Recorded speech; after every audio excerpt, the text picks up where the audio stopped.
Hey guys, this is John Watts. I just finished a Zoom mediation and thought, for one thing, I have a tie on, which I normally don't unless I'm going to court or just came back from court. But I thought I would do a quick video just what the experience was like. I have kind of started some Zoom mediations, but they weren't full blown mediations where, we have all the parties there, all the lawyers there, including the mediator. So this was really the first one. And overall, I thought it went very well. I can look back on things and say, well, I would do that differently and better next time. But I thought I would share with you whether you are a party and maybe the discussion is, should we have a Zoom mediation? Or for the lawyers watching this, maybe you've never done a Zoom mediation and it's being proposed. I would say definitely give it a shot. In our situation, we had the representative from the defendant, and I represent the plaintiff. They were from another state. I want to say maybe Michigan or Minnesota. And so they would have had to have gotten on a plane, fly to Birmingham. And frankly, I don't want to get on a plane right now. And I don't think that this person wanted to get on a plane. So Zoom mediation made a lot of sense. And really, it's convenient. We had a few technical issues with some audio. So my suggestion is try and do it on a computer, but have a phone, have an iPad, something nearby where if it doesn't quite work, you can call in. Because typically with a Zoom type meeting, if it's set up this way, and at least the mediations I've done have been set up this way, where you can do audio through your computer or phone or iPad, but you can also call in. So we kind of had to do a little bit of fixing, but it all worked out. And just the way it works in a normal mediation, you're all in a conference room. There's a mediator, neutral person, and then there's both sides and their lawyers. And the mediator will say, here's what we're here to do.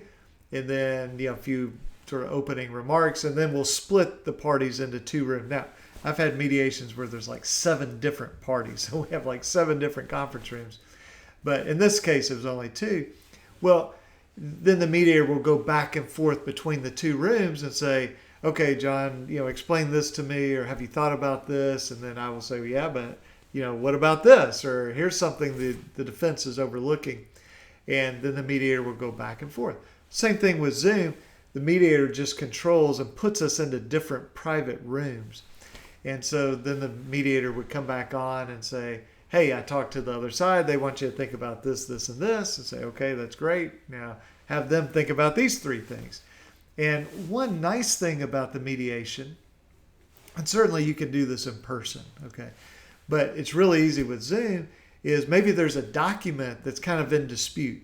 And rather than us talking about that document, it's like, well, let's show the document. So we just put it on the screen. And then everybody, either in that private room or maybe it's the entire mediation, can see that document. And so it's very helpful. And that's one thing that I look back on and say, I should have had those documents prepared a little bit differently. I kind of had some big PDFs that might have 30, 40 pages, and I should have broke those out so that I could very quickly jump to one document. And so, anytime you do something, you look back and you say, well, what went well? What didn't go so great? And how do I make this better next time? So again, just want to encourage you guys, if you have an opportunity to do a Zoom mediation, I would give it a shot. And frankly, whether we like it or not, and most of the time we don't like new things. We say, well, this is how I've always done it. I don't want to do it some different way. The truth is, this is the new normal. I think we'll be doing mediations by Zoom. Now, there'll be that rare case where everybody says, yeah, I want to jump on a plane and go mediate it. But, we've had cases in Birmingham where the other side is from New York, but we're mediating it with a retired federal judge from Dallas, Texas, who lives in Dallas, Texas. Well, we can all fly to Dallas, or we can fly the mediator to Birmingham, fly the person from New York. But, we may have other parties involved. And it's just really nice to be able to do it through Zoom. And so we have to think about it a little bit differently, and I'm certainly going to think about that. I mean, I literally just finished 5 minutes before I started recording this. So I'm going to kind of debrief, say, okay, well, what do I need to do better next time, and how to make this a more impactful, presentation, and be able to respond better to the other side. And but anyway, just wanted to encourage you guys to do it, and hope that this was helpful to you. And I'll see you in the next video. Okay, bye bye.